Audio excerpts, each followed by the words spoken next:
Primero vamos a hablar del nervio patético o troclear. Este tiene unas características muy importantes, porque primero es el nervio con menor número de fibras nerviosas. Segundo, tiene el curso intracraneal más largo.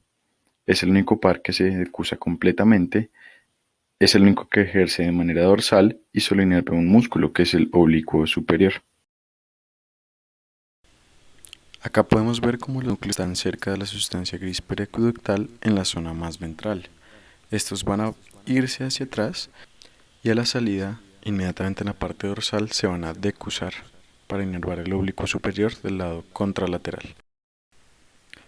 En esta imagen se ve claramente cómo se decusa en la parte más dorsal y rodea el tallo cerebral debajo del borde libre del tentorio. Esto se puede ver mucho mejor en esta imagen, donde se muestra el corte por donde pasa este nervio troclear en su vida hacia la órbita. En esta visión está retirado el seno cavernoso, pero en la zona en la que estaría se puede ver la relación que llevaría dentro de ella con el tercer par y con la rama oftálmica del trigémino. Y en esta vista de la órbita se ve como entra por la fisura orbitaria superior, pero por fuera del anillo de Zinc junto con el nervio lacrimal y el nervio frontal. De aquí se va a inervar al músculo oblicuo superior, como se ve en esta gráfica. Bueno, ahora vamos a hablar del nervio trigémino. De este es importante saber que es el par craneal más grande y va a estar más que todo sensitivo, inervando la mayor parte del cuero cabelludo, la frente, la cara, los párpados, ojos, glándulas lacrimales, músculos, orejas, casi toda la cara. Y su porción motora va a inervar a los músculos de la masticación, que van a ser dos ramas de la división mandibular. Pues tiene cuatro núcleos y el complejo nuclear va a extenderse desde el mesencéfalo hasta los segmentos cervicales superiores, lo cual es muy importante. Entonces, acá tenemos los cuatro núcleos. Vamos a iniciar con el núcleo mesencefálico, que es este primero. Este núcleo pues va a medir la propiocepción y la sensación profunda de los músculos masticatorios, faciales y extraculares, y se va a extender desde el mesencéfalo, por eso se llama mesencefálico, hasta abajo, hasta la parte más superior del núcleo sensitivo principal, que va a ser este. Siguiente, pues vamos a hablar de este núcleo sensitivo principal, que va a estar en el puente lateral a lo que es el núcleo motor. Este se continúa entonces, como ya sabemos, hacia rostral con el mesencefálico y hacia caudal con el núcleo espinal. Va a recibir información de las ramas de la raíz sensitiva del tracto superficial de la piel y de las mucosas. Y el daño de este núcleo va a producir una pérdida sensorial bilateral que es en áreas concéntricas, con el centro en la región perioral. Finalmente entonces tenemos el núcleo y el tracto espinal, que es el más largo, que es este de acá, y este se va a extender hasta la médula, puede llegar hasta C4 y va a recibir el dolor, temperatura del tracto espinal descendente. También va a traer un componente cutáneo del séptimo par, del noveno par y el décimo par con sensibilidad de la oreja y del conducto auditivo. Listo. Las acciones del núcleo espinal y del núcleo sensitivo principal van a decusarse en el puente a este nivel y van a ascender el tálamo por los tractos trigémino-talámicos ventral y dorsal para terminar en las células nerviosas del núcleo ventral posterior-medial del tálamo. Estas células van a mandar acciones por la cápsula interna al giro postcentral de la corteza cerebral, que sería este de acá.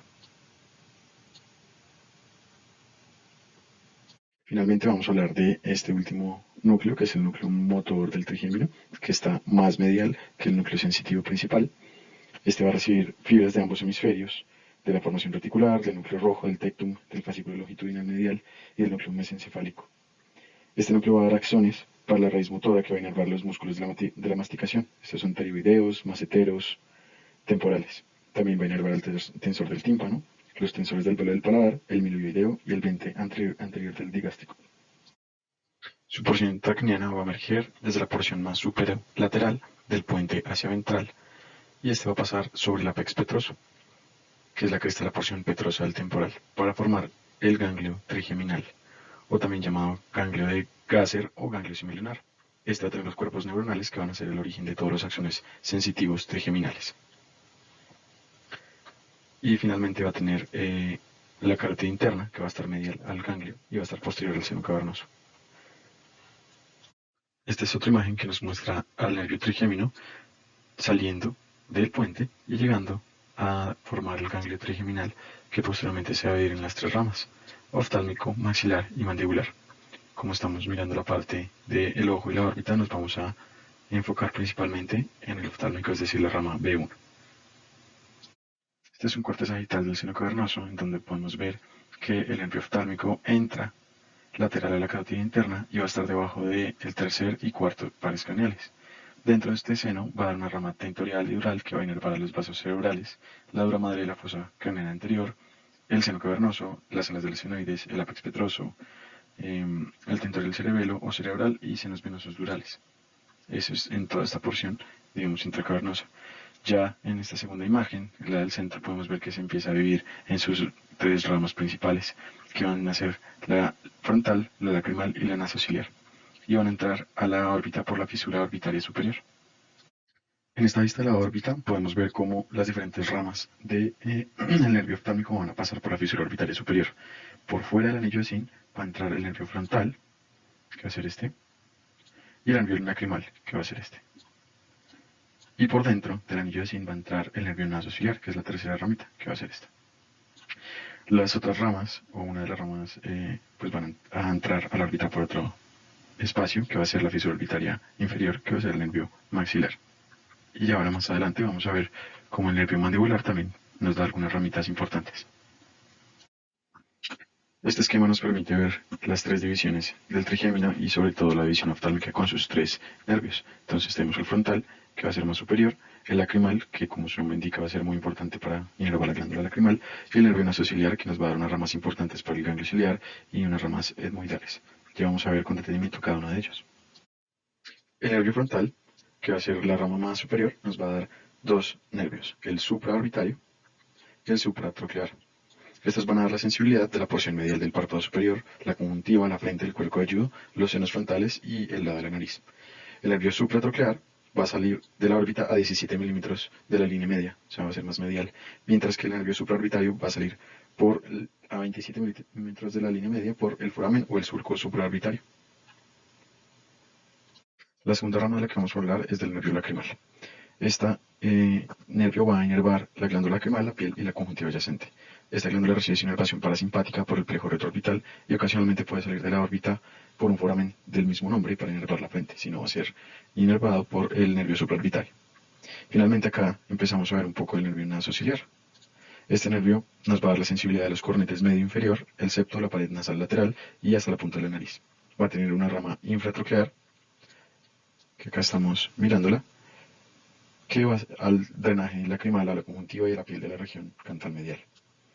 Los nervios ciliares, cortos y largos, van a llevar fibras nerviosas desde el cuerpo ciliar, el iris y la córnea. Acá podemos ver con mayor detenimiento algunas de las ramas de pues el nervio oftálmico. Ya vemos la rama lacrimal, ya vimos la rama frontal con sus dos divisiones. Y ahora vamos a mirar con detenimiento la rama nasociliar. Entonces nos da unas ramas para el ganglio ciliar, que son las que ya mencioné, con las fibras nerviosas del cuerpo ciliar, iris, córnea. También información simpática y parasimpática del ganglio ciliar, para el dilatador de la pupila y el esfínter respectivamente. Y fibras parasimpáticas para el músculo ciliar. Y las fibras ciliares cortas sensitivas van a pasar también por el ganglio ciliar para unirse al nervio nasociliar junto con las fibras ciliares largas. Y bueno, más adelante entonces nos va a dar una rama etmoidal posterior, una rama etmoidal anterior, que son para las estructuras de la nariz que ya vimos, y va a terminar en un nervio infratroclear, que es muy importante porque va a todo el sistema del drenaje lacrimal. Este esquema es para hablar sobre la segunda división del nervio trigémino, que es el nervio maxilar, que va a salir del cráneo por el foramen redondo, posteriormente va a pasar por la fosa pterico-palatina a la fisura orbital inferior, y va a continuarse para terminar pasando por el surco y el foramen infraorbitario y dividirse en una rama palpebral inferior, una rama nasal y una rama labial superior. Estas van a dar sensibilidad al párpado, al lado de la nariz y al labio superior respectivamente. Por eso, con fracturas del piso de la órbita pueden generarse daño a estos nervios y producirse pues déficits sensitivos. Finalmente, este es un esquema para hablar un poco del nervio mandibular, que va a salir del cráneo por el foramen oval y va a dar inervación motora, es el único que lleva fibras motoras, a los músculos masticatorios. También da sensibilidad a la mucosa y la piel de la mandíbula, al labio inferior, lengua, oreja externa y hasta el tímpano. Algo importante de la sensibilidad es el arco reflejo del lagrimeo. La aferencia de este arco reflejo va a estar dada tanto por los nervios frontal, lacrimal que son pues parte de la rama oftálmica. Esta vía aferente nos va a llevar pues hasta el núcleo sensitivo principal y ahí va a conectarse con el núcleo lacrimal que está cerca del núcleo salivatorio superior. La deferencia entonces se va a ir por el séptimo par, pasando por el ganglio geniculado, posteriormente se va a meter hacia la parte del nervio petroso mayor, donde se va a unir con un poco de las fibras simpáticas del nervio petroso profundo y va a formar el nervio del canal pterigoideo o el nervio ovidiano, que es este pedazo. Va a llegar finalmente al ganglio pterigopalatino y de ahí va a salir por el plejo retroorbitario, eh, llevando también algunas fibras colinérgicas hacia la glándula y se va a ir finalmente como referencia a la glándula lacrimal para producir el lagrimeo. Vamos a hablar ahora del nervio abducens o el nervio motor ocular externo. Bueno, este es un diagrama para ver el núcleo del abducens, que está en la parte caudal del puente, en el piso del cuarto ventrículo. A medial está el fascículo longitudinal medial y la porción fascicular del núcleo va a correr a través de la formación reticular pontina paramedial y va a salir del tallo en la unión pontomedular. Al salir por la unión pontomedular, el nervio se va a ir por la cara ventral del puente y va a estar cruzado por la arteria cerebral anteroinferior. Va a continuar por el espacio subaracnoideo por la superficie del clivus y va a perforar la dromadre debajo del ápex petroso unos 2 centímetros debajo del proceso clinoide posterior. De ahí va a pasar dentro de la dromadre a través y alrededor del seno petroso inferior debajo del ligamento petroclinoide. Y posteriormente ya iba a volverse extraoral y entrar al seno cavernoso. Esta ruta larga es la que es responsable de la susceptibilidad del nervio a la lesión por estiramiento, que puede llevar a paresia cuando hay hipertensión endocraniana. En esta imagen podemos ver un corte del seno cavernoso, en donde el sexto par va a ir debajo y lateral de la arteria carótida interna y puede llevar transitoriamente fibras simpáticas del plejo carotidio. Acá se ve la relación cercana con la arteria carótida interna y podemos también entender por qué es de los primeros pares que se afectan cuando hay algo que comprime el seno cavernoso. Una vez llegado a la órbita va a entrar por la fisura orbitaria superior dentro del anillo de Zinth, aquí lo vemos, es este, y va a entrar a la superficie medial del recto lateral, al que inerva.